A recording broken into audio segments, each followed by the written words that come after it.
Hello traders, welcome back to another episode of Forex Trading. In this video tutorial we will learn Forex trading fast, how the Forex market works, and successfully place your first Forex trade in 2 hours.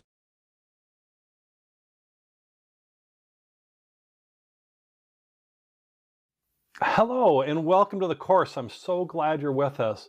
We're going to cover a lot of great information to help you become a trader in the Forex market. So let's start with just a quick course overview and then we're going to dive right into the content. So first off, we're going to look at some real key parts of Forex, those concepts and things so you actually understand what's going on. So we'll talk about Forex pricing and what we mean by pips and some of the unusual lingo that's out there, the benefits for traders of trading in Forex, how to set up paper trading or demo accounts so you can practice for free.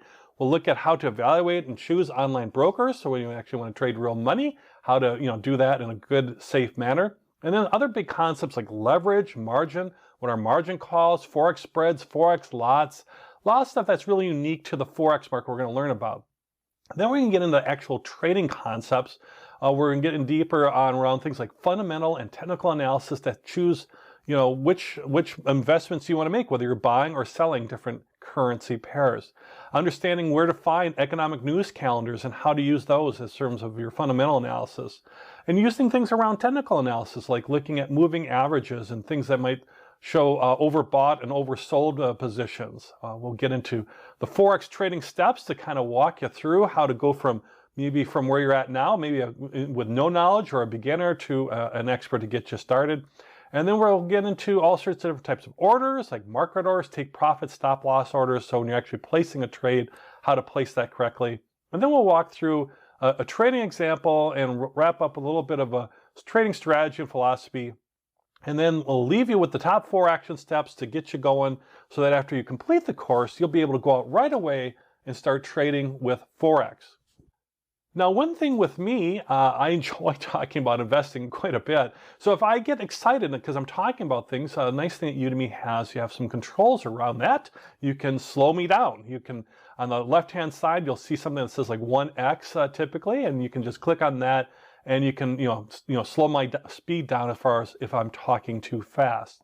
You could even speed me up if you want. I'm not sure many people do that, but if you do, you can do that too as well. So you can change the rate at which I'm talking. On the right side, there's a sprocket, and you can change the video resolution. That's important. Like if the videos are coming through a little choppy or something like that, just adjust that number down, and they'll come through or stream smoother. Everything is shot in high definition, by the way. So they're all real high quality, but if you're having a little tougher internet connection or something like that, you can adjust that. Udemy should automatically be sending it to you at the appropriate speed for your internet capability at the moment, wherever you're at, but you can also manually adjust that as well. So with that, let's get started and start learning about Forex and how to successfully trade in the Forex market.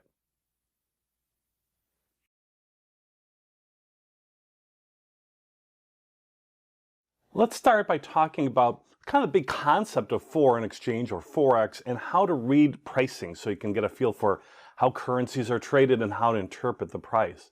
So Forex trading is basically, just a simple aspect of trading one currency for another. So if I had in my pocket here, or maybe in here, I had US dollars. And you had in your pocket euros. And I said, hey, I will give you some of my dollars for your euros. Or if you're from India, your rupees, whatever you might have. And you'd say, great, but they're not an equal one-to-one exchange. Like my euros at this point in time, or your euros actually at that point in time might be worth more than my dollar. Or vice versa. Currencies fluctuate or change between each other. And that's the big concept for traders, is we're trading on those changes and trying to make a profit by which way those prices change. So one thing we need to understand is that they're traded as pairs, and then how to price them, how they're priced out. So they're always traded one pair, one currency, while simultaneously buying another. So you're selling one and buying another. I'm giving you my dollar, you're giving me your euro. Right? So you're giving up one and getting one. This kind of idea of currency exchange. So now if you've ever traded like that, you're actually a Forex trader, or maybe you've been in the airport or somewhere, or traveling, and you see something like this. where they have foreign exchange desks or foreign exchange booths. And if you've ever gone there and switched out one currency for another, maybe your home currency for the local currency where you're traveling at, well, congratulations. You just did a foreign exchange, you have a Forex exchange. So you are officially a Forex trader even before taking the course, right? Isn't that terrific? And maybe they don't have a monkey staffing it on this particular picture I pulled off the internet. But what we're talking about is trading, of course, online, right? We're going to trade through brokers, and we're going to trade with the idea of making a profit. That's the whole point of the course. So as I mentioned, each currency in the pair is listed as a 3-letter code, right? So everyone's a 3-letter code for each currency that's out there anywhere in the world. They tend to be formed by the 2 letters that stand for the region and 1 letter standing for the currency itself.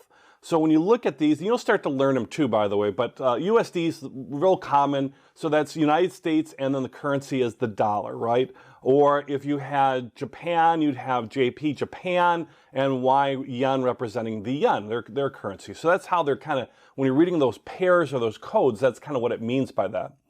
Now, one thing with pairs that's real important is there are 4 types of Forex pairs out there. There's major, minor, exotic, and regional pairs. So major pairs are really like 7 currencies that make up 80% of global Forex trading. You can trade almost any currency in the world, but 80% of all the trading that's happening is in these major pairs. And I'll show you in a moment how to find all these different pairs, which ones are the majors and which ones are the minors. I'm going to show you that in a moment. So 80% is made up of 7 currencies. Now you do also have what are called minor pairs. They're less frequently traded, and these often feature a major currency against each other instead of the US dollar, right? So you're looking at something like euro to the pound, or the pound to the Japanese yen, whatever it might be. It's not involved in the US dollar. In Forex, US dollar is very, very common. So it would be considered a minor pair if it's a major currency, but not trading against the dollar. It's trading against other major currencies. So those are considered minor pairs. You have exotic pairs. We have a major currency being traded with a small or emerging economy, like some type of smaller economy. Maybe you have the British pound being traded for the Mexican peso, as an example.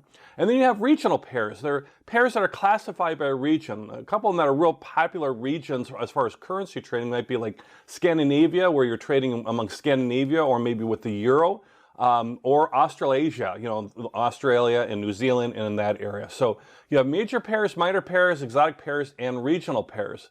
Again, the most frequently traded are those major pairs. So to find these different pairs, you can basically just search the internet and put in Forex major pairs, Forex minor pairs, then you'll find them. But I'm going to show you here real quick how to find it on a free website called TradingView. It's a site that a lot of people who do trading use. You can use it for stocks, cryptocurrency, also for Forex to do research and also look up prices and stuff. So let me show you how to look that up real quickly so you can get a feel for how to find these different pairs. And also, depending where you live, what your particular currency might be considered as.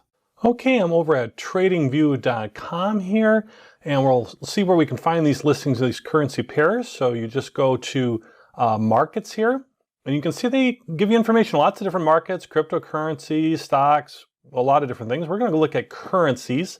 This would be the Forex market. You could just jump right to different ones, major, minor, exotic. I'm just going to click on currencies because that's going to show a ribbon right here in the middle where we could get all that information also. And then it tells you a little bit what we just kind of learned in the lesson as far as what's a major pair, what's a minor pair, or whatever. And then if you scroll down, you'll see the different pairs that are here. You can actually click through them to get more information. But you can see, we'll go through it. Here's minor pairs. You can keep seeing that. You can do this on your own. Exotic pairs, the different exotic pairs. And then you've got different regional pairs as well too. And again, you can click through something. So if we're interested in, let's say, the euro to the British pound, we could just click on it and it would show the current price and give us a little chart and all that too. So that's TradingView. Basically go under markets, currencies, and click on currencies, and then that will give you all the different pairs that you can kind of search through and find out more information on.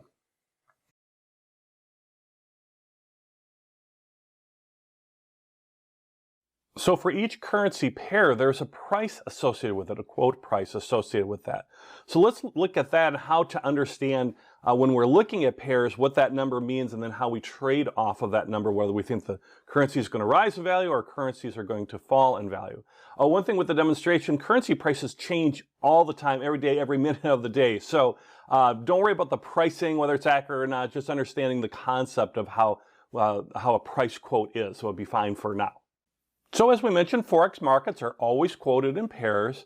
And the way you look at it is the price for a pair is how much of the quote currency it costs to buy 1 unit of the base currency. So when you're trading Forex, you're in effect always buying one currency while selling another. I'm giving up my dollars to get euros back, for example. And that's an example here. We have the base currency being the euro and the quote currency being the US dollar. So just understand the first part of this two-pair kind of combination is the base currency, and next is a quote currency, and then there's a price with that. And when we're trading Forex, we're in effect buying the base currency, and we're selling or using the selling currency in effect to buy that currency. And then that is the exchange rate that we see to make that exchange, right? That's the Forex exchange, the foreign currency exchange. That is the price. So in this example, which is, prices change all the time, of course, but this would say that, okay, I'm going to, trade euros for, or dollars for euros. So if it's trading at 1.35361, that means that 1 euro is worth $1.35361, right? So that's the base currency, and then the quote currency is the quote. Now sometimes, let's say, for example, the dollar might not be above 1.0. It's trading lower. It's not as strong against the base currency. And so it would be a point something number, for example, 0.95624 or whatever. So if the euro rises against the dollar, then a single euro will be worth more dollars and the pair's price will increase, right? So the euro's increasing against the dollar. So it might go to 1.354, for example. If the euro drops, the pair's price will decrease. Same thing. It goes from 1.353 to 1.352, right? So that's the idea of seeing how that base and quote currency works. So at a conceptual level, if you think that the base currency in a pair is likely to strengthen against the quote currency, you can buy that pair. You would be buying that pair. I think the euro is going to do better against the US dollar in this example, and I would say I'm going to buy that pair. In Forex, there's another term that's called going long. So if anybody says in Forex that I'm going long, they're buying the pair, and they're buying that first part of the pair, the base currency, over the quote currency. Now let's say you think the euro is going to weaken. It's not going to do as well. It's going to go down in value compared to the US dollar. Then you can sell the pair, which is called going short, right? I'm not buying, I'm selling, in effect, is what I'm doing. And as we'll learn, you'll see that the one nice big benefit of Forex is that you can buy and sell very easily, depending which way you think the currency is going to go. So it's kind of unique, not unique, but it's interesting that way. By the way, if you're selling the pair, that means you're going short. So you're going short. In the Forex world, that's called going short. So I could buy because I think the base is going to go up and I'm going to go long, or I could sell because I think the base, or in this case, the euro, is going to go short. One other thing, too, about terminology is opening and closing a position. And opening a position is when you buy or sell. I mean, it's basically, I'm starting a trade. I've decided to invest my money, right? That's all it is. So you can be buy or sell, because remember, in Forex, you could do either type of trade. You could be a buyer, you could be a seller, right? You could do either one. But to start a position, I'm opening the position. So now I've traded and I've made that trade, or I've opened that position, in fact. Then closing a position is when you place a trade in the opposite direction. You're closing the position and claiming your profit or loss.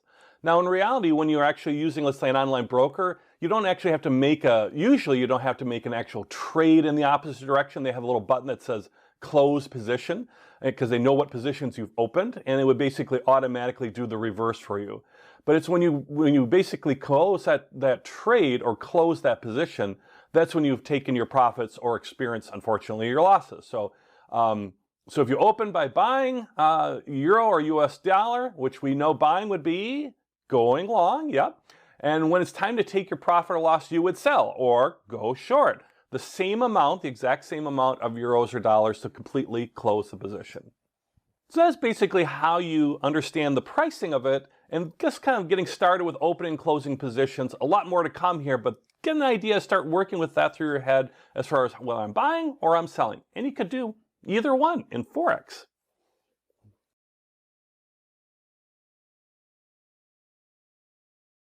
So when you're looking at the pricing of a Forex currency pair, a very, very important thing is pips. All right, so we're going to talk about pips as a unit of measure. Now, if you're of a certain age or if you like older type music, you might know pips from Gladys Knight and the Pips, right? So a very famous song, Took the Midnight Train to Georgia. Google it if you're not familiar with it. Very, very good song, older song. So, but the Pips are not those kind of Pips. The Pips were the backup singers to Gladys Knight, by the way, and they're very good. Also, Pips, if you like board games and games like that, Pips are also on, or just gambling. Pips are like the little circles or things on dice, by the way. So a little known fact there. My wife collects dice. Also a very little known fact. Maybe a little weird. She doesn't gamble or anything like that, but she likes dice. So we have dice all over in the basement. She collects dice. But the little round things in there are known as, that denominate whether it's a 5 or a 6. Those are called pips. But we're going to talk about pips in Forex, which is real important to what we're looking to do. So pips in Forex, or in other types of investments, are simply units of measure to measure the movement in a Forex pair. How much is it moving up or down? How much is the Forex pair moving up or down? That's measured in pips. And a Forex pip usually refers to the movement of the fourth decimal place of a currency pair, right? So you have a pair and you have a currency pricing or exchange rate, and it's the fourth decimal point on there. So for example, if in the pair euro to US dollar moves from 1.35361 to 1.35371, then looking at that fourth decimal place, it has moved 1 pip. It has moved a single pip because we're looking at the fourth decimal place. The decimal places that are shown after the pip or the fourth decimal place are called micro pips, or sometimes pipettes, which I think would be a great group, right? It could be Steve Ballinger and the Pipettes would be a great group, right? Music group, if only I could sing. And they represent basically a fraction of a pip. Unfortunately, they're not my backup singers. But pipettes would be after the fourth decimal point. Now, just to make it a little more confusing, there is exceptions to that rule when the quote currency is listed in much smaller denominations. With the most notable example being the Japanese yen. But there's others too, I believe rupees that way too. And here the movement is in the second decimal place that constitutes a single pip. So if the euro and the Japanese yen moves from 172.119 to 172.129, it has moved a single pip. And when you're using your online broker or quotes or things like that, they'll let you know how many pips something's moving. So you don't have to memorize necessarily, is that the second decimal point or the fourth decimal point? The systems will help you with that. They're also out there on the internet what are called pip calculators. Here's a couple examples of pip calculators. So you can kind of put in these different amounts in the calculators and they'll tell you, basically, for different currency pairs. It's easier to see probably on the one on the right where you can put in, the pip amount and how much that is equal to as far as, 1 pip or whatever. So you can play around with these calculators.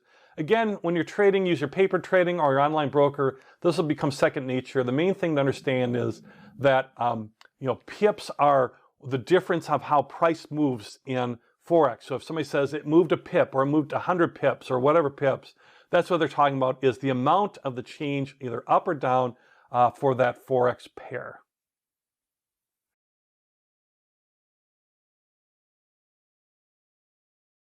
Now let's talk about some important benefits of trading on the foreign exchange or Forex market. And in this lesson, I'm going to cover some concepts as we go too as well, especially things like liquidity. So it's kind of important that you do watch the whole lesson, but let's hit some of the highlights as far as some trading benefits when you're trading Forex. Now, first off, as you already talked about, you have the ability to go long or short. You have the ability to buy or sell, right? So you can buy and sell. And the key thing with that is that it's possible to make a profit whichever way the market moves, right? So if you think something's going to go down in price, and unlike buying a stock and hoping it's going to go up in price, you could you could sell or go short on a pair, and then you want the market to go the other way, so you can profit that way. So you can profit whether you're buying or selling as far as with pairs, and that's a benefit of Forex trading. Another big benefit is that Forex has long available trading hours. The trading Forex market's open 24 hours a day, 5 days a week, like 5 p.m. Eastern to 4 p.m. Eastern U.S. time, Sunday through Friday. So Forex is truly a global market. You're dealing with global currencies. You're dealing with global markets. Compared again to the stock market, where your particular stock market or that you're trading might only be open Monday through Friday during business hours. Forex market has long trading hours. And there are 4 major trading sessions each day that match the opening hours of banks, in effect, that are in these local areas. And the 4 major areas are London, New York, Sydney, and Tokyo. And so one thing that happens is that there's a high amount of volume of trades throughout each of these sessions, especially when the sessions overlap. As you can see in the graphic here, there are times when London and New York is open, and the same thing with New York overlapping Sydney and Sydney over Tokyo, and so on. So when you have session overlap, you have even more liquidity or more trades happening, and a lot more options as far as trading. Now, do note, that these hours will vary, particularly like March, April, October, November, as countries shift to daylight savings time or different time on different days. So just be aware of that. But the whole idea here is that you can trade Forex almost or essentially 24 hours a day, during the week, as far as or during those time periods when Forex markets are open for retail traders. And I mentioned that as far as for retail traders, because there's a little thing here with this. Because you might ask, well, does Forex trade on the weekends? So it closes for us, retail traders, on Friday afternoon, and does not open again until 5 on Sunday afternoon. However, the thing is that means it's closed only to retail traders. So, big government banks like central banks and related organizations are not closed, and they're still trading. So Forex trading actually does take place over the weekends, just not for us, in fact. Now, that can be a challenge, right? That can be a problem, actually. That means there can be a difference in the price you might pay at the Friday close or by the Friday close and then the Sunday open. And that's where the prices change because these big entities, these government entities, central banks, other big things are still trading. So that can change your pricing, which can be a little bit of danger. It might not go the way you want, and you're kind of locked out during that period because you're a retail trader and you can't trade there. So that's something to be aware of. And that's known as a gap, by the way. When you have that time period between Friday and Sunday, there is known as a gap. So if you're a Forex trader, what to do? Well, mind the gap, right? I waited a whole course to say that. If you ever travel on trains, they have a thing that says, mind the gap, don't step between the train and the platform. And so you want to be aware of that and just adjust your positions accordingly if you don't want to expose yourself or your position to the risk of this gap. So you could close your positions on Friday evening, basically you have no exposure, or you can do what's called automating your trade orders, which is a stop loss or take profit target. We have that coming up towards the end of the course. We'll talk about order placements and market orders and stop loss and take profit targets. But for now, just think of stop loss as something I could put in an automatic order. So if my trade goes the opposite way I want it to by a certain amount, it'll automatically sell for me, even during the time of the gap, because I can't get in and manually do it. You can set this up on automation. Same thing with take profit. Let's say rises in value compared, and you want to now take your profits, you can have that be automatically set too as well. So a couple things you can do either with automation or closing your positions to make sure you don't have anything open during the gap period, or just take your risk during the gap period. Understand that you're locked out during that period. Another big benefit of Forex is liquidity. And it's not liquid, it's not like a beverage or water, but liquidity. And liquidity basically means, how easy is it to buy and sell an item, for example, or how easy is it to trade an item. And the Forex market or FX market is the most liquid or largest market in the world. There's large numbers of buyers and sellers looking to make trades at any given time. I believe I've seen numbers over $5.1 trillion a day. I've seen over $6 trillion be quoted. Is being converted or traded by individuals, companies, and banks all working on the Forex market. It's about 220 billion an hour. So it's actually larger than the stock and cryptocurrency markets combined. I mean, it's just massive. So that means there's a lot of liquidity, and by having a lot of liquidity, that helps us. It's easier to make transactions. They can be completed quickly and easily. And transaction costs or spreads, we'll learn more about spreads, can be very low. So it can help lower your costs is the takeaway on that. And so this creates opportunities for traders to speculate or trade on smaller price movements, because it's so liquid, everything's moving so fast. Another benefit or potential benefit is volatility. Basically what volatility means that prices can go up and down fast. And for a lot of people, especially if they don't like a lot of risk or don't want a lot of volatility, Maybe they like a real safe bond or a safer stock, for example. They might not like the idea of volatility, but for people who like, a lot of people who like Forex, they like that volatility so they can make trades in and out of that volatility. And there's ways to manage around that, by the way. So there's a high volume of currency trades, so that creates the opportunity to manage your volatility. And there can be small price movements, which means we can profit on these small price movements. But some currencies can be extremely volatile, right? We know, prices or the value of a currency can go way up or way down, especially if there's some bad economic news out of a currency or out of a country, for example. So there's two sides to the volatility coin, both benefit and maybe a negative. So the benefit side is you can potentially reap large profits by speculating on these small price movements in either direction, right? We can buy and go long, or we can sell or go short. So there's a lot of opportunity to make money on those trades. The other side of the coin is the market can quickly turn against you, right? So it can go the opposite way, and you can lose money too. So like any market, you can lose money. So just need to be aware of that, and then you can manage that by maybe trading things like major currencies that might be more liquid and might have less volatility than, let's say, an exotic currency or regional currencies. So there's different ways you can approach that.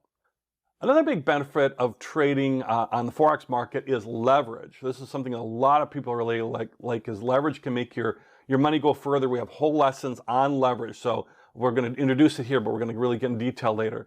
So it allows you basically to take a position or investment in the market with just a smaller amount of money or a small amount, and then you can basically in proportion have leverage or control a bigger amount. So for example, let's say you want to trade that euro and US dollar, for example. You might just need to put up 2% of the total value of the position. So I have this big position or a bigger position, and I say, well, I don't want to invest all my money in that position. I just want to invest a small amount, but I want to be able to control that big position.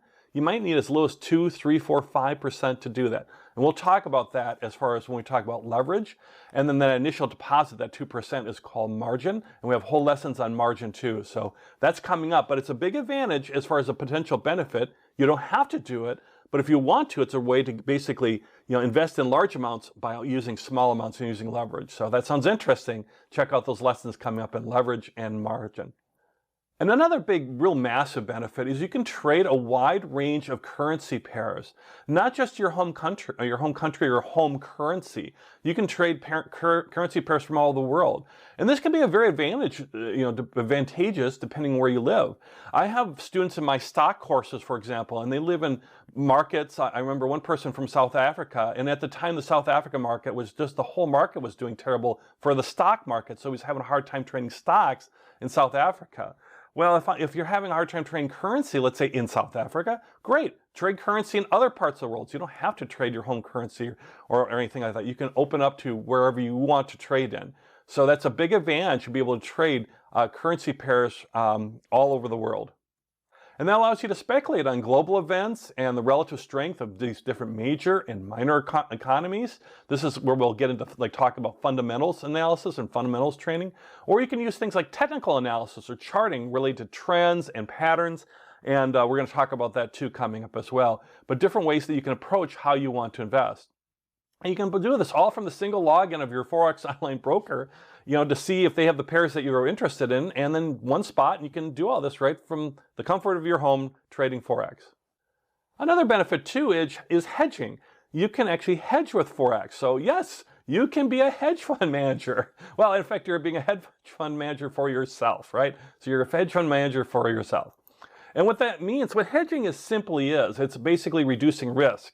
We were talking about volatility and different ways you could kind of approach that. Let's talk a little more about that through the use of hedging. So basically, hedging is basically mitigating or reducing your potential losses. And there's different ways to do that. And one of the most common ways is to open multiple strategic positions, right? So I'm going to open these different positions on these different currency pairs. And so one of the ways to open these multiple positions is using multiple currency pairs. And using these Forex pairs that are related to each other. They're positively correlated is another way to term that. So for example, the British pound and the US dollar is correlated or related to the euro and the US dollar. So you can see there's similar regions, of course, similar types of economies. Not exactly, but they're very similar areas. So I could take positions in opposite directions and in fact hedging or limiting my downside risk. So for example, A loss on a short sell Euro USD position could be mitigated by a long or buy position on a British pound USD position. So yeah, they're not exactly the same, and I might have different amounts I'm investing in each of these positions, but I'm using it to kind of hedge or reduce my potential for loss is one way to use hedging. Other ways that you can use hedging to hedge in Forex or strategize and reduce risk is just trading smaller amounts, buying smaller units or smaller amounts, called lots. We'll learn about lots coming up. There's lots to learn about coming up, but they're called lots, and you can just trade smaller lots or trade smaller amounts. Another thing you can do is a strategy where you might trade only 2% of your total money committed on a single currency pair. That's a very common money management strategy. So if I have $10,000, let's pretend in my account that I want to be able to trade on Forex, I don't trade it all on one or two pairs. I might say I'm going to commit a maximum of only 2% to any pair that I'm doing, and that might be a maximum then, let's say in this example, of $200. Another nice thing with Forex, you can start with smaller amounts. So I don't, and with leverage, I can control bigger amounts. So I can, use that type of strategy, 2%, 3%, some smaller number to make sure I'm not putting everything all on one bet. And again, you can trade less volatile pairs. Some are more volatile than others, so maybe you want to just concentrate on major pairs, for example. Again, 80% of all Forex transactions occur with major pairs, so a lot of people are using that. So there you have it, a whole bunch of benefits to Forex. One of the reasons it's one of the biggest, most liquid, largest amount of transactions in the world as far as being a big market that you can trade in. So some of those advantages or benefits might seem like very, very interesting to you. Others might be, it's okay, it's no big deal. But if you're interested in Forex, and I'm sure you are because you're in the course, you can see there's a lot of benefits, and maybe there's some you haven't even thought of. So a lot of good benefits with Forex, so let's keep going and keep learning about how to be successful trading in the Forex market.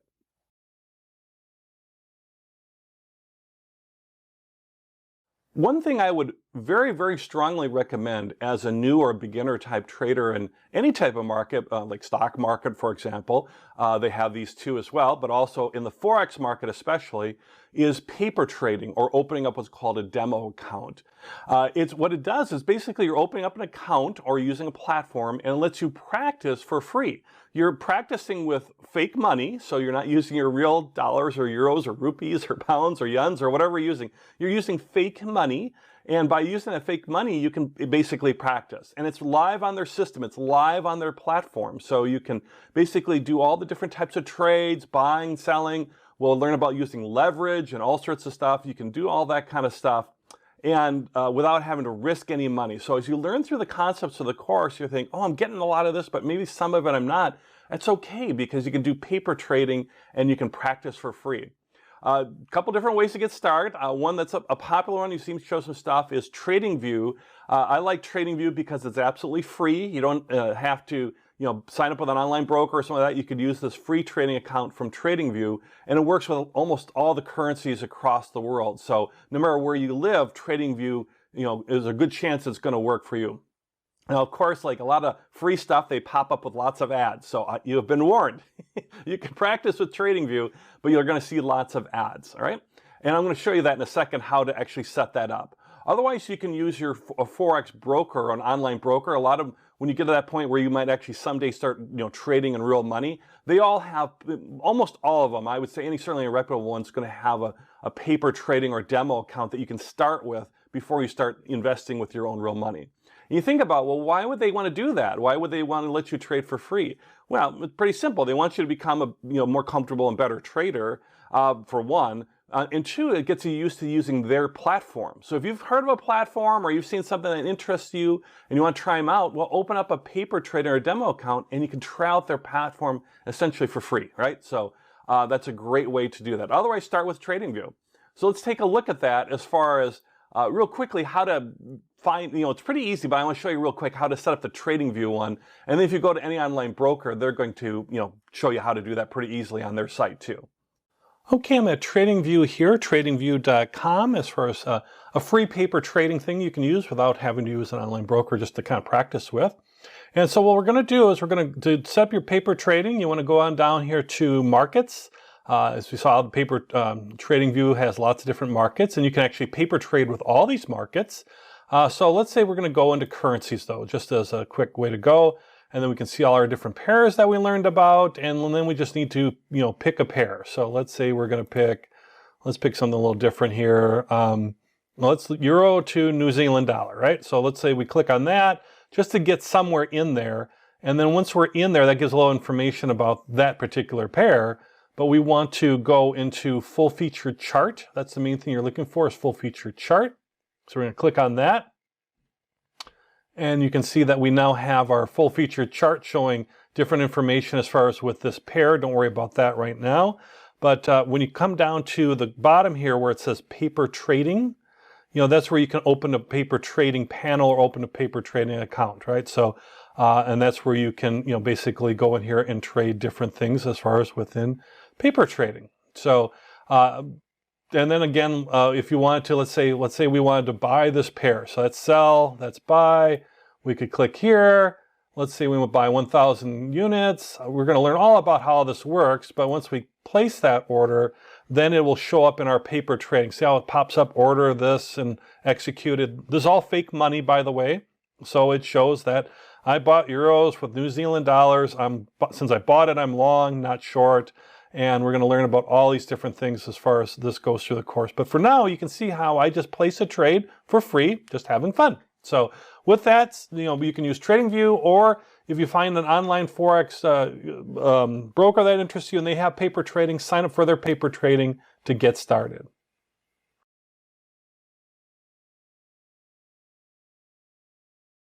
So let's talk a little bit about how to choose an online broker to do your Forex trades with. Now you got to promise me that you'll watch the whole course before you start doing trades and continue your education and all that. But let's talk a little bit about how you can kind of search for and find in some criteria that might be good for choosing an online broker. And then you can, since we learned about paper trading, you can look at, see if they have a free paper trading or demo account to let you practice in too as well. So as you're learning some concepts, maybe along the way, you can also use your free paper trading account and start practicing or start looking things up to get comfortable. So let's couple things with that. So let's get started on how to kind of choose a Forex broker. Well, the first thing is all brokers, or at least all reputable brokers, are regulated by their home countries. So you want to make sure you find a broker that works in your country. They don't necessarily work in all countries. Some are more prevalent than others in different countries. So the simple way to do it is just a simple internet search, right? The wonders of the internet. So type in basically something like Forex brokers or Forex online brokers in, and then put your country name in, USA, India, United Kingdom, wherever you live. So just type that in, and then you'll start seeing all sorts of articles and lists of different online brokers, and you can start evaluating, to kind of start looking and see what's showing up on lists. So for me, I happen to live in the United States, and so for me, I came across a nice guide. Forexbrokers.com actually does I think a really nice job. So if you come across their site, they're pretty reputable. And they do a lot of good research around brokers and stuff. That's kind of their business. And so when I did that, this is some of the ones that they recommend, right? Or that show up as far as, something being good about them in the United States. Now, of course, that doesn't mean they're going to work in other countries. Some do, like eToro there at the bottom is in like 140 countries. So you'll see them a lot. Interactive Brokers is another one that's in a lot of countries, but some may not be in a lot of countries. But what's important is not what's on my list, it's on your list, so do that search first. But you'll see something like that as far as when you go do your search.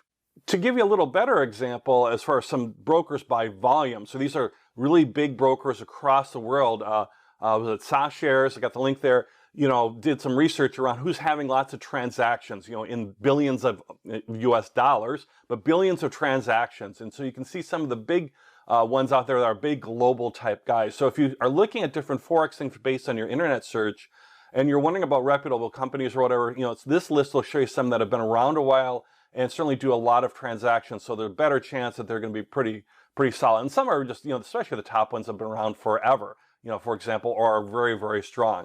Like kind of the middle list, like IG markets, at least in the United States, been around since I think 1974, right? So they've been doing this a long time. Very, very reputable one. Oneida, OANDA, very reputable. All the top guys, these are all the top ones. But again, it matters that it works in your particular market. So for me, Hot Forex, at least at the time of this recording, was not available to United States citizens, all right? So I couldn't even work with them if I wanted to. But don't worry, there's lots and lots and lots of choices out there. So how do we narrow our choice down a little bit? Well, let's take a look at that. So when you're looking at a Forex broker, some considerations I'd share with you as far as kind of how to think about them when you're evaluating ones for you. And first thing is regulatory compliance, right?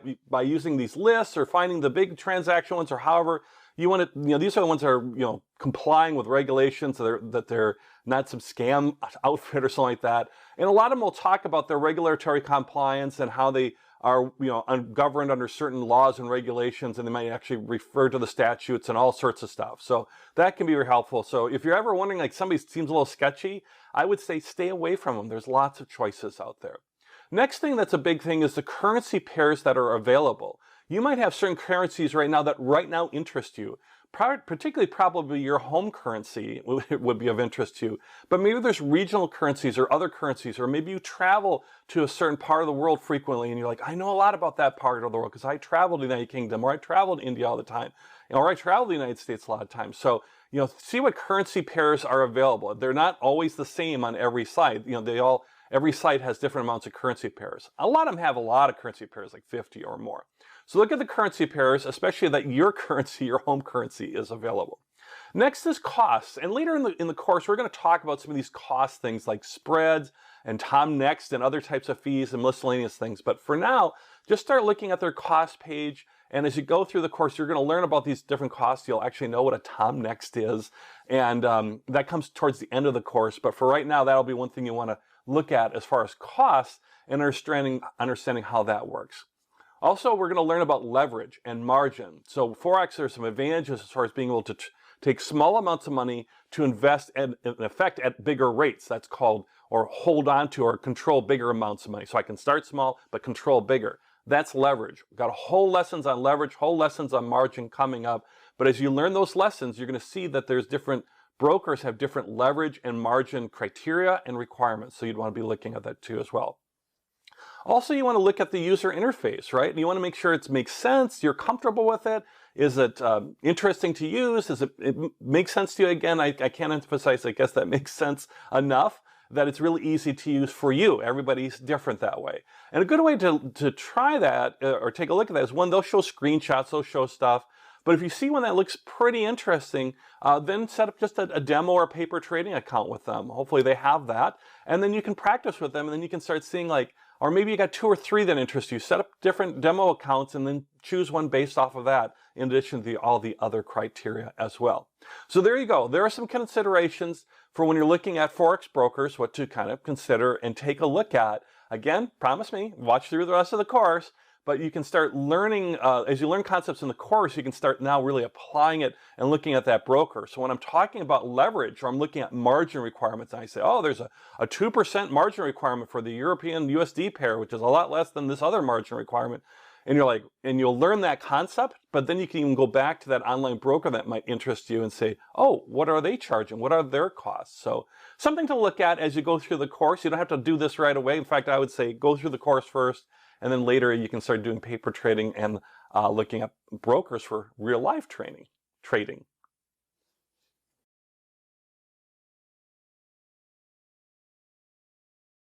A very common question is, especially as a beginner, what Forex pairs should I start with, right? So let's talk about that a little bit. So a good place to start with, especially for beginners, is look at major Forex pairs. So we talk about major and minor and all that.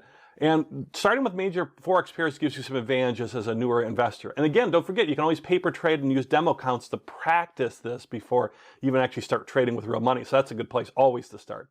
But a good place to start when you're actually going to trade real money is with major Forex pairs. They have larger trading volumes, so your trades and all that can happen very, very quickly versus something that might be a more exotic or regional type pair where you might be a little bit more tricky as far as getting that trade to go through. So they have that more liquidity in addition as part of that larger trading volume. They're also potentially less volatile. Now, all investments, no matter whether you're in stocks or cryptocurrency or the bond market, whatever it might be, and the Forex market, the whole idea is that things go up and down in price, and we're trying to make money as far as on those movements. Again, big advantage of Forex, we can make money whether it goes up or whether it goes down in terms of the pair that you're selecting.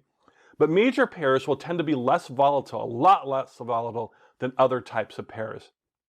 So that's a good advantage as far as a place to start. And they also have lower margin requirements or leverage. Again, that's coming up. But as far as how much you need to, to put in terms of margin or put in to invest to actually take advantage of leverage. So major pairs will have lower margin requirements. So when you go through the margin and the leverage section, think about that too as far as a good place starting with major pairs as well. And then lastly, think about your home currency, because your home currency is the currency you use every day, and it's what you know. It's also what's in your local news and your national news. It might be what you're following. So you're using your local currency. Even your local currency isn't, let's say, a major pair, you still might want to have positions in your local currency because you understand what's happening in the economy of your local currency and how that may be comparing to other markets around the world. So major pair is a great place to start, but always a good place to start too is, like, let's say, in your home currency. I would certainly recommend that too as far as using both major pairs, and if your major pair is home currency, great. And if it isn't, that's okay. Then start, certainly with small amounts or with paper trading, using your local currency too as well.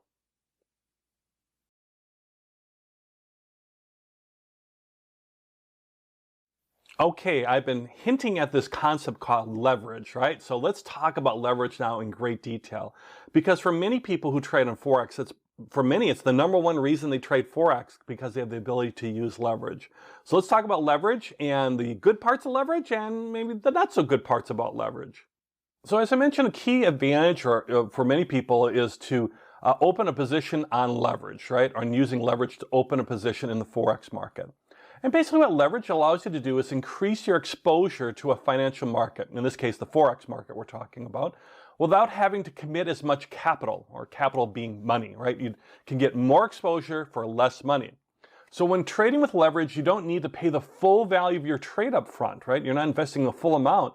Instead, you put down a small deposit. That's known as margin. We'll talk more about margin here coming up. But you put down this small deposit and you can have exposure to a larger amount of money, right? And so when you open that position with leverage, that's what you're doing. You're putting this deposit and then getting exposure to a large amount. So when you close a leverage position, your profit or loss is based on the full size of that larger exposure, that full size of that trade, not just your deposit. And I'll show some graphics here in a second to make this come even more understandable. But the whole idea is that I'm going to get profit or loss based on the full size of the trade, the full exposure. So the good news is that means leverage can really magnify your profits, which is great. But it also brings the risk of amplified losses or greater losses, including losses that could exceed your initial deposit. So something to be aware of when you're using leverage. You don't have to use leverage, by the way, and you can start small. There's ways we'll talk about using small amounts of leverage, but you can if you want to, as far as magnifying your profits. And then, but understand there's the downside of that too, where you could, lose more money too. So let's talk about some examples of how you might use leverage. And let's talk about, to get started, on something that's not the Forex market, but people use leverage every day. You may have used this leverage yourself and not even realize that what you were doing was using leverage. And that's in the home or real estate market. So for example, if you're going to buy a home, very good chance you're going to use a mortgage or have a home loan, and that's going to be involving leverage. So let's say you're going to buy a home, and let's say, I'm making up numbers here, but let's say the home costs $300,000 or whatever would be equivalent in your currency exchange. So it's a nice home. And let's say the bank will give you a loan, but they want you to put $20,000 or 20% down, right? So banks say, well, we won't loan you the whole amount, but if you put 20% down, we'll cover the rest. You're like, okay, great. That's $60,000. I'll put down $60,000 of my own money, and then you are going to cover $240,000 to get my total exposure to $300,000, or in effect, to allow me to live and buy that home for $300,000 or have control of that asset. So thus, for $60,000, in Forex world, that would be called your margin, by the way, you have control on a $300,000 asset, right? That home. Again, in Forex lingo, we would call that a 5-to-1 leverage, right? 60,000 times 5 would equal 300,000. Pretty simple. It's a 5-to-1 leverage. So if the home rises in value, your profit is based on that $300,000, not just on the $60,000.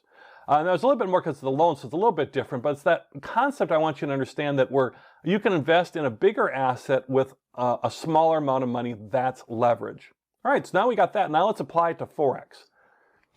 So in Forex, if we use the concept of leverage, let's say that the euro and USD rate is moving from 1.305 to 1.1405, or 100 pips in effect.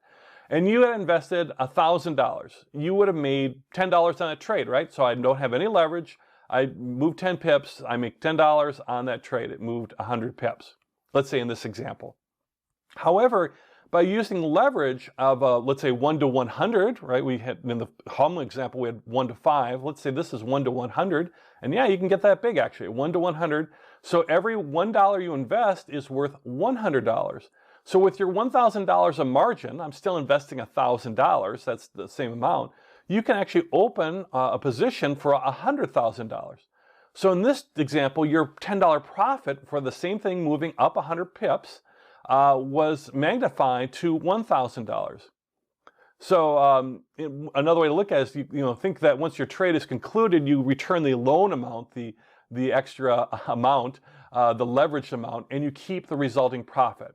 So if we look at these graphically, you can see on the right-hand side where it says unleveraged, well, my exposure is equal, or 1 to 1, for the amount of money or capital required to get that exposure. That's my $10 profit in this example. In the other one, in the leveraged one, you can see I'm using a small amount in proportion to that total exposure. So the exposure is the same between the two triangles. I'm still getting exposure at $100,000. I just need to come up with less money to do that, or to basically get that amount of exposure. So I'm still investing $1,000, but I don't need to I'm getting much more exposure for my $1,000. So for most beginner traders, this might sound great, but remember, it can go the opposite way and you can lose money too, quite a bit of money. So most beginner traders might start, with using no leverage at all, or a very minimal amount of leverage until they get comfortable trading, and that is 100% okay.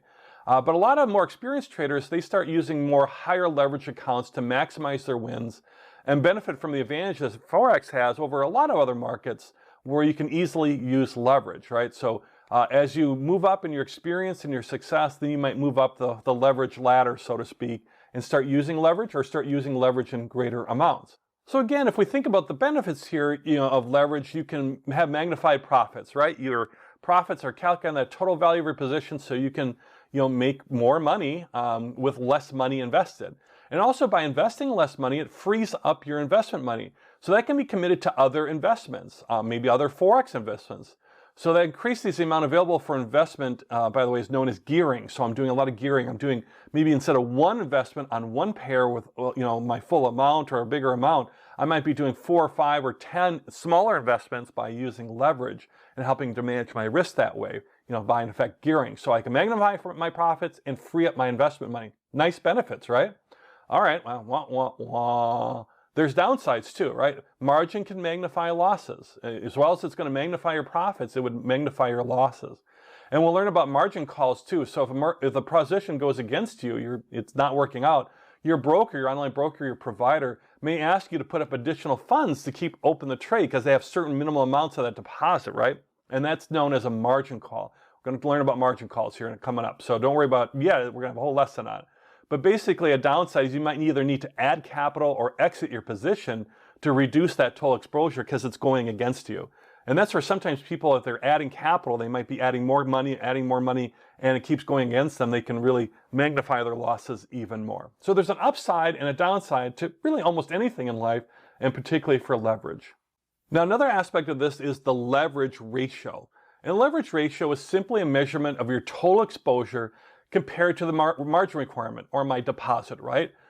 So if your leverage ratio will vary, right? It depends on the market you are trading. The Forex broker you're trading with have different types of market or leverage ratios, that is, and the size of your position, right? So more liquid markets might allow you to have more exposure. And if you have smaller positions, they might allow you to have more exposure too than if you're risking quite a bit more. So for example, a 10% margin or deposit would provide the same exposure as of $1,000 currency purchased with just $100, right? So that's that leverage ratio. We've been kind of talking about it already, but that's that's a 10 to 1, right? So that's the leverage ratio. It's a ratio of basically what you're required to put down versus your exposure. So the more liquid the market, like a major pair, the large amount of leverage that you typically will be offered by your broker. So maybe instead of being 10 to 1, they might say, oh, you can do 100 to 1 if you're using a major pair, but we'll say you can only do 10 to 1 with a minor pair. So let's take a look at how different degrees of leverage can affect your exposure and thus the potential profit or maximum loss for, let's say, an initial investment of $1,000 in this example. So you can see a lot of times how they quote these leverage ratios. So if we look at it here, you can see on the left where it says investment and exposure, right? So investment, how much am I going to actually put in on this, right? So with it unleveraged, that would be that 1-to-1 leverage ratio, right? So I'm at $1,000 in this example, so my exposure would be $1,000. So my profit or loss is going to be based on $1,000. So with leverage trading, I can basically increase that exposure, my potential for greater profits or potential losses too. So with a 20-to-1 leverage, you can see I'm still investing $1,000, but I'm going to have exposure to $20,000. So if I make money, I'm going to make money on my $20,000 versus only $1,000. Same thing if I could lose money that way too. So as you can see going across the table here, my investment remains the same, just my leverage ratio keeps going up and I can control bigger amounts of money. Again, getting a major pair might be achievable at a 200-to-1. Getting an exotic pair might not be, for example, and that all depends on your broker. So if you're looking at brokers at this point, start looking at their investment and their leverage ratios and their things around that. That might give you an idea of what might interest you. Again, beginners, start with either no leverage or low leverage and go up from there. But this gives you an idea of how you can use leverage and how to increase your exposure. Just like if you're buying a home, you're just doing this now in the currency market.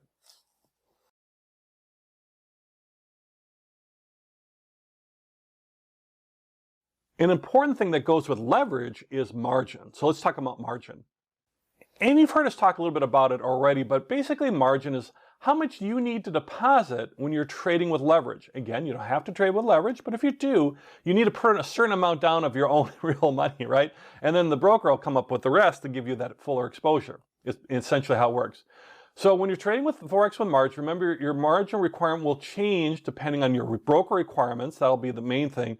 And then they'll also base that on how large your trade size is. So a broker might say you can put down less margin for smaller trades, but if you're going to make a bigger trade, maybe we're going to require a bigger amount of margin. More exposure for them as well as too, right?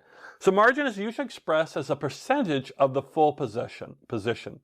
So for example, if I'm going to want to open a position on trading the euro for the US dollar, and maybe that might only require a deposit of 2%. Whatever amount I'm going to put in or exposure I want, I only need to come up with 2% of that total exposure total, or the total value of that position to be open.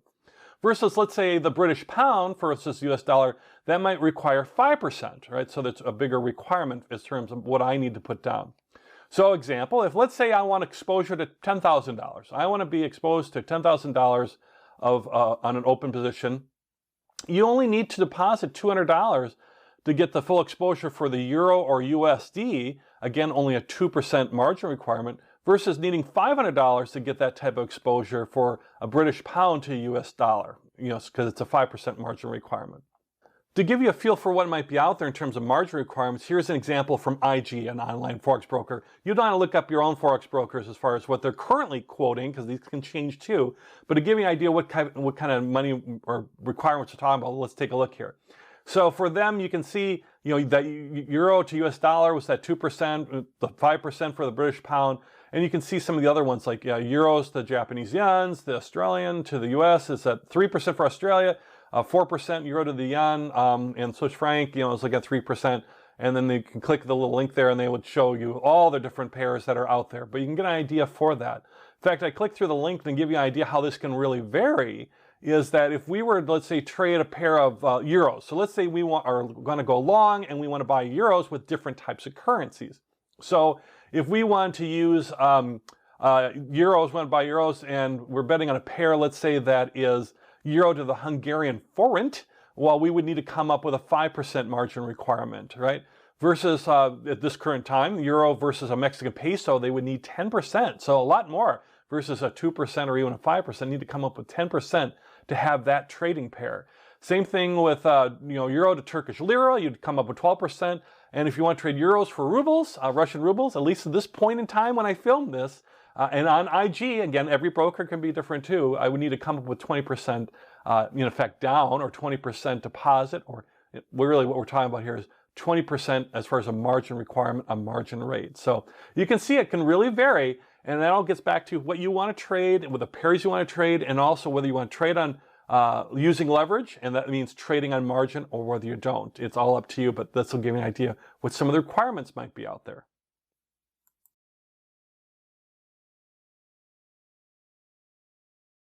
One thing you may run into that's very important and not a lot of fun, by the way, is a margin call. So let's talk about margin calls and how that works and what you can do if you experience a margin call.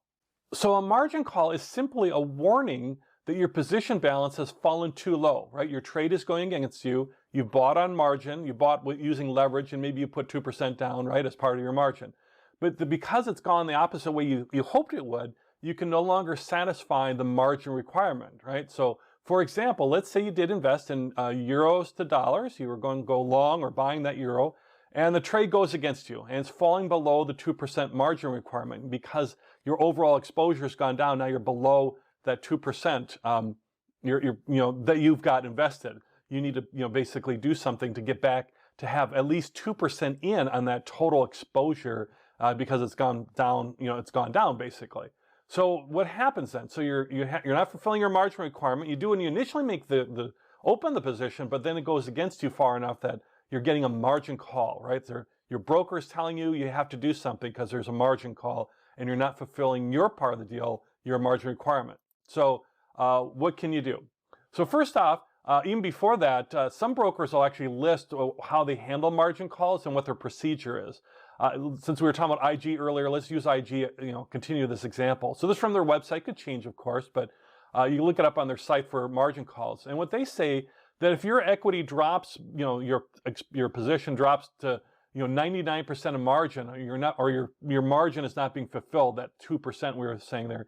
If you're below that, just as you go below, they'll send you a notification email. They'll endeavor to send you a notification email. So they'll just say, hey, let you know that you're below, you're not meeting the margin requirement, so here's a margin call email. You don't have to do anything with it, but they're just notifying you, hey, we're noticing, this is automated by them, by the way, but so you got to be wary.